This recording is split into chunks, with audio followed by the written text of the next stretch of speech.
ए very good morning students. जैसा कि last में हमने डिस्कस किया था reaction of neutralisation when an acid and base are allowed to react together it form salt. This is known as reaction of neutralisation. आज हम उसके कुछ एग्जांपल्स लेते हैं कि जब रिएक्शन करते हैं तो क्या क्या बनता है। यहाँ पे दे रखा है आपको एसिड बेस का एग्जांपल, यानी कि एसिड का नाम HCl, बेस का नाम NaOH। हमने दोनों को अलग अलग आयनाइज कर दिया पॉजिटिव नेगेटिव में और उनको आपस में जोड़ दिया। Positive will combine with negative and negative will combine with positive. Similarly second case में लिया सल्फ्यूरिक एसिड एंड NaOH, तो सल्फ्यूरिक एसिड से H को अलग कर दिया, SO4 को अलग कर दिया, Na को अलग कर दिया और OH को। तो ये नेगेटिव वाला मिलेगा पॉजिटिव से बना देगा वाटर और ये दोनों आपस में कंबाइन हो जाएंगे, बन जाएंगे सोडियम सल्फेट। थर्ड ऑप्शन हमारा है, अगर जब हम रिएक्शन नाइट्रिक एसिड की सोडियम हाइड्रोक्साइड से करें तो H अलग हो जाएगा, नाइट्रेट NaNO3 माइनस अलग हो जाएगा, Na अलग और OH। Similarly negative will combine with positive and positive combine with negative and so on. इसी तरीके से आपने रिएक्शन को फॉलो करना है और सीखना है। This reactions are only for the illustration, यानी कि आपको सिर्फ समझनी है कि दुनिया में रिएक्शन होती कैसी है। जब कोई चीज़ टूटेगी तभी वो जुड़ेगी। नेक्स्ट ओके, प्रोसीड करते हैं नेक्स्ट पे।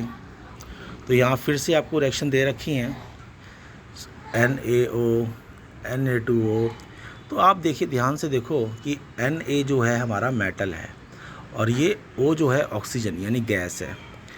जब मेटल ऑक्सीजन से कंबाइन करेगा या मेटल वाटर से कंबाइन करेगा, it always form basic oxide और बेसिक कंपाउंड। ठीक है बेटे। तो मान लो कि अगर आप रिएक्शन सीख रहे हो, कोई रिएक्शन सीख रहे हो और यहाँ पे रिएक्शन देख रहे हो, तो आपके लिए ये कंपाउंड क्या है, बेसिक है, और वाटर क्या है, न्यूट्रल। यानी कि आप एक बेसिक चीज़ में वाटर को ऐड कर रहे हो, तो प्रोसेस क्या हो रही है, डाइल्यूट हो रही है। क्या हो रही है, डाइल्यूट मतलब the amount of water gate increase. तो ये बन गया sodium hydroxide. Okay. Similarly next option भी सेम है, magnesium is a metal combines with oxygen forming metal oxide, it is also a basic in nature। Similarly इसको भी water से करोगे तो बन जाएगा मैग्नीशियम हाइड्रोक्साइड। ओके, अब हम करते हैं नेचर पे। Metal are basic in nature, तो आपको कई बार बोल चुके हैं, उस चीज़ को रिपीट करते रहेंगे, एग्जाम्पल्स देंगे तो चैप्टर कभी भी एंड नहीं रहता। तो आप, हमारे पास मेटल एक नहीं है, कई सारे मेटल्स होते हैं जिनका इलस्ट्रेशन करते हैं, तो सारे ही बेसिक बनाते हैं। बट डिफरेंट इज़ दैट कोई स्ट्रॉन्ग बेसिक है, कोई लेस बेसिक है, इतना फ़र्क होता है। स्ट्रॉन्ग बेसिक मतलब जल्दी से रिएक्शन करेगा, less basic means it will take time to react. Next पहुँचते हैं, कुछ रिएक्शन फिर से है। अब रिएक्शन है नॉन मेटल की। Sulphur is a non metal, तो बन गया SO2। अगर नॉन मेटल है तो बन गया एसिडिक नेचर, और जब इस एसिडिक को वाटर से किया तो डाइल्यूट फॉर्म में बन गया सल्फ्यूरस एसिड। और जब यहाँ पे ध्यान देना बेटा, यहाँ पे H2SO3 है यानी कि सल्फ्यूरस। जब इसको फिर से हम करते हैं तो बनता है H2SO4 जिसको बोलते हैं सल्फ्यूरिक एसिड। ओके, याद रहेगा, H2SO3 sulphurous acid, H2SO4 sulphuric acid. इस तरीके से प्रॉपर्टी चेंजेस होती। ओके, ये फिर रिएक्शन दी आपको, ध्यान से रिएक्शन देखो। Reaction of metal oxide with acid, कि कैसे रिएक्शन होती है, क्या है।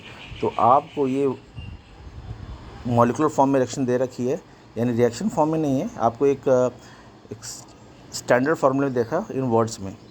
अब उनको आप कैसे भी करके रिएक्शन को सीख सकते हैं, आपके पास कई सारे एग्जाम्पल हैं। सिखाने के लिए आपको लेते हैं, एक क्वेश्चन दिया है, ध्यान से देखो। Compound X which is black in color is a metallic oxide when react with hydrochloric means HCl, it from blue green coloured compound Y, what is X and Y. तो इसको हम कंफर्म करते हैं, चेक करते हैं कि ऐसा nature किसका है। तो हमने लिखा, देखा क्या, एक्स जो है ब्लैक है, मेटल ऑक्साइड किसका होता है, copper oxide. Y blue green है क्योंकि वहाँ पे CuCl2 बन गया। अब आपके मन में क्वेश्चन आएगा, सर हमें कैसे पता लगेगा कि ये ब्लैक है। तो बेटे आपको रिमेंबर करना पड़ेगा, क्योंकि आज तक अगर से कोई एक सिंपल क्वेश्चन पूछे, बेटे चांदी कैसी होती है, सोना कैसे होता है, तो आप बोलोगे सर चांदी ना सिल्वर टाइप की चमकने वाली चीज़ होती है और सोना ना येलो में होता है। तो ये चीज़ भी आपने सीखी है ना, मगर कभी ना कभी अगर आपको कहीं मिट्टी से सोना मिल जाए तो बेटा सोने का रंग पीला नहीं होता, रिफ़ाइन करने के बाद वो पीला रंग निकलता है। तो आप उसको पहचान नहीं पाओगे, क्योंकि हम जो चीज़ देख रहे हैं that is we are seeing in the refined form and the pure form. Okay, तो ये आपको रिमेंबर करना है कि ब्लैक कलर कॉपर ऑक्साइड का होता है, ग्रीनिश कब आता है, जब कॉपर क्लोराइड बन जाता है। ओके, तो ये चीज़ आपको ध्यान रखनी है कि सर हमें ध्यान रखनी है कैसे हमें याद करना है। ठीक है, this point is to remember you. अब हम करते हैं आगे केमिकल प्रॉपर्टीज़ ऑफ बेस। ऐसी जैसे हमने एसिडिक की प्रॉपर्टी की, वैसी बेस की प्रॉपर्टी होती है। अब क्या होता है कि हमने क्या करा, बेस को मेटल से किया तो बन गया सॉल्ट और प्लस H2। यानी कि बात क्लियर हो गई कि जब कभी भी अगर हम कोई रिएक्शन करते हैं बेसिक को मेटल के साथ डिप करके, तो H2 गैस रिलीज़ होती है। तो नीचे एग्जांपल दिया आपके लिए, उसको फॉलो करेंगे आप कि sir when we allow sodium hydroxide to dip in a zinc, it gives sodium zincate and H2 gas is released। याद रखना H2 गैस हाईली इन्फ्लेमेबल होती है। अगर ऐसे ही सेकंड केस अगर आप मेटल को नॉन मेटल से करते हो तब भी हमारा H2 गैस निकलती है। तो इसके एग्जांपल्स आपको ध्यान रखना है, क्योंकि हमारे मन में क्वेश्चन आता है कि छोटे बच्चों में कि सर रिएक्शन होती कैसे, हम कैसे पता लगाएंगे। तो नो नीड टू वरी, आपको सिर्फ एक चीज़ सीखनी है कि कोई भी कंपाउंड का पॉजिटिव पार्ट कौन सा है, नेगेटिव पार्ट कौन सा है। पॉजिटिव हमेशा रिएक्शन करके नेगेटिव से करेगा और नेगेटिव हमेशा पॉजिटिव से करेगा। ओके, अब इसको देखो, यहाँ पे सोडियम हाइड्रोक्साइड को मैंने रिएक्शन की CO2 से, और कार्बन क्या मेटलाइड होता है, यानी कि नाइदर बेस नाइदर एसिड, मगर CO2 जो है एक्चुअल में एसिडिक नेचर का होता है। तो बन गया सोडियम कार्बोनेट और H2O। तो आप यहाँ क्वेश्चन पूछ सकते हैं, सर यहाँ तो नहीं बना H2 gas, because it depends upon reaction. अब आप खुद देखो कि अगर NaOH को मैं डिवाइड करता हूँ तो Na अलग OH अलग, OH क्या है नेगेटिव और Na क्या है बेटा पॉजिटिव। CO2 को तोड़ेंगे तो ये 2 टाइम्स लेंगे, तो इस कार्बन, क्योंकि CO2 की एग्जिस्टेंस फॉर्म 2 होती हैं, एक CO2 खुद और एक CO3, यानी कि इस फॉर्म में एग्जिस्ट कर सकता है। तो हमने CO3 को माना तो बन गया NO2CO3। तो CO3 को जब देखोगे तो एक और रह जाएगा, क्योंकि आप यहाँ पे 2 लगाओगे तो ये बन जाएंगे 4O। कितने बन जाएंगे, 4 ऑक्सीजन। तो आपने 3 ऑक्सीजन तो यहाँ पे कंज्यूम कर लिए, तो आपके पास कितना रह गया, एक और रह गया। वो O H2 के साथ कंबाइन करके बना देगा H2O। तो ये ट्रिक ऑफ रिएक्शंस हैं बेटे। तो ये चीज़ ध्यान रखनी है कि रिएक्शन में कुछ चीज़ बचता नहीं है। अगर कोई भी चीज़ आप बना रहे हो भाई, if your mother is try to cook something in something vessel, तो जितनी चीज़ डाली है वो उसके अंदर ही रहेगी, वो चीज़ बाहर नहीं जाएगी। तो रिएक्शन तो टोटल से ही होनी है, तो कोई बाहर से कंपाउंड नहीं आ रहा। ऐसे ही सेकंड देखो बेटा, कैल्शियम हाइड्रोक्साइड CO2। तो CO2 की फॉर्म कौन सी एग्जिस्ट, CO3, तो बन गया कैल्शियम CO3 और H2। सेम तरीका यहाँ पे भी क्या लगाया, 2 लगाया। यहाँ पे 2 ना लगा के हमने क्या करा, यहाँ पे देखो ध्यान से, यहाँ OH 2 है, ठीक है, तो इस कारण से बना। ओके, क्योंकि ये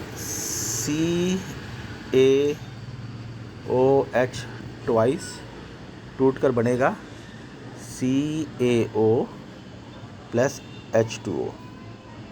अब समझ लो कि ये CO कहाँ पे आएगा, इससे रिएक्शन करेगा, तो यहाँ पे 2 O है और 1 O, कितना हो गया 3, और ये चीज़ क्या होगी, बाहर आ जाएगी।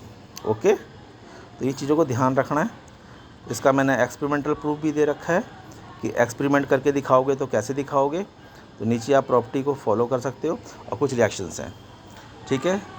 अब यहाँ पे दे रखा है compound such as glucose and alcohol, फॉर्मूले दे रखे हैं यहाँ पे।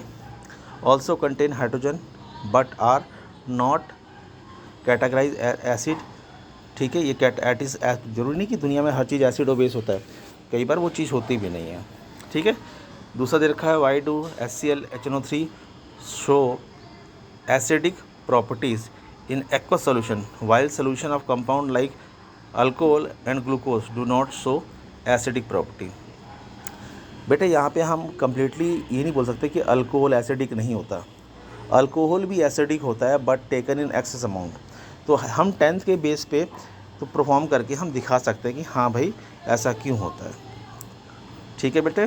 तो ये चीज़ ध्यान रखनी है क्या होता है क्या चीज़। तो ये प्रॉब्लम दे रखा है एक्सपेरिमेंट, इसको आप देखना कि क्या लिखा हुआ है, कैसे है और कैसे फॉलो करना है आपने, ओके। नेक्स्ट करते हैं, ऐसे ही आपकी दे रखी रिएक्शन HCl। आपको पता होना चाहिए कि फिजिक्स की टर्म में हम वायर, कंडक्टिंग सेल ये लेते हैं, मगर केमिस्ट्री की भाषा में हम हमेशा सॉल्यूशन लेते हैं। आपको ये पता होगा कि अगर हमारे हाथ गीले हैं तो करंट लगने के चांसेस ज़्यादा होते हैं, अगर हमारे हाथ सैलिन वाटर के साथ डिप है यानी कि सॉल्ट सॉल्यूशन के साथ, तो करंट के चांसेस 4 गुने बढ़ जाते हैं।